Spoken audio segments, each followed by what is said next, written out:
বাড়ির সকলে ভালো আছে তো, তাই না? যাই হোক, আজকে আমি যদি তোমাদের একটা ছোট্ট গল্প শোনাই তাহলে কেমন হয়? খুব ভালো হয়। একটা গল্প বলি, মনোযোগ দিয়ে শোনো। আব্দুর রহিম নামের এক ব্যক্তি তার নাতিকে বলছে যে, আজ দাদু ভাই, আজকে আমরা বিকেলে এমন একটা জায়গায় যাব যেখানে গিয়ে অনেকগুলো পশু পাখি দেখব, যেখানে বাঘ আছে, হরিণ আছে, তারপরে হলো হাতি আছে, অনেক বিভিন্ন ধরনের পাখি আছে। তখন তার নাতি বলল যে, দাদু এতগুলো পশু পাখি কোথায় পাওয়া যায়, দেখতে পাওয়া যায়? তখন তার দাদা বলল যে, এগুলো চিড়িয়াখানায় দেখতে পাওয়া যায়। তাহলে চিড়িয়াখানা কি? নিশ্চয় তোমরা বুঝতে পারছো আজকে কি বিষয় তোমাদের পড়ানো হবে। বলো তো দেখে একজন, কি বিষয় আজকে আলোচনা হবে? আফিয়া, তুমি বলো।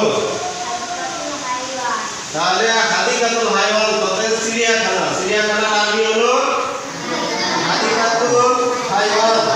তাহলে আজকে পাঠ শিরোনাম হবে কি? হাদিকাতুল হায়ওয়ান।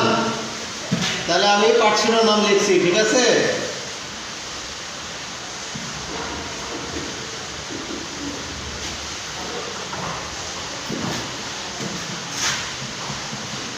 তাহলে হাদিকাতুল হায়ওয়ান। আচ্ছা বলো তো দেখি আজকে পাঠ শিরোনাম কি? হাদিকাতুল হায়ওয়ান। হাদিকাতুল হায়ওয়ানের বাংলা অর্থ কি তুমি বলো তো? চিড়িয়াখানা। তাহলে চিড়িয়াখানায় কি কি থাকে? আল ফিলু, হাতি থাকে। আল গজালু, হরিণ থাকে। তারপরে আল আসাদু, সিংহ থাকে। আল জিবু, বাঘ থাকে। আর তয়রু, কি থাকে? বিভিন্ন পাখি থাকে। তাহলে আমি যদি তোমাদের, এতক্ষণ আমরা বুঝতে পারছি কি বিষয়ে আলোচনা হয়েছে, তাহলে তোমরা একটা কাজ করো, দলীয়ভাবে কিছু কাজ দেবো তোমাদের। তোমরা দলে বিভক্ত হয়ে বসো, দলে বিভক্ত হও। তোমরা দলে বিভক্ত হও।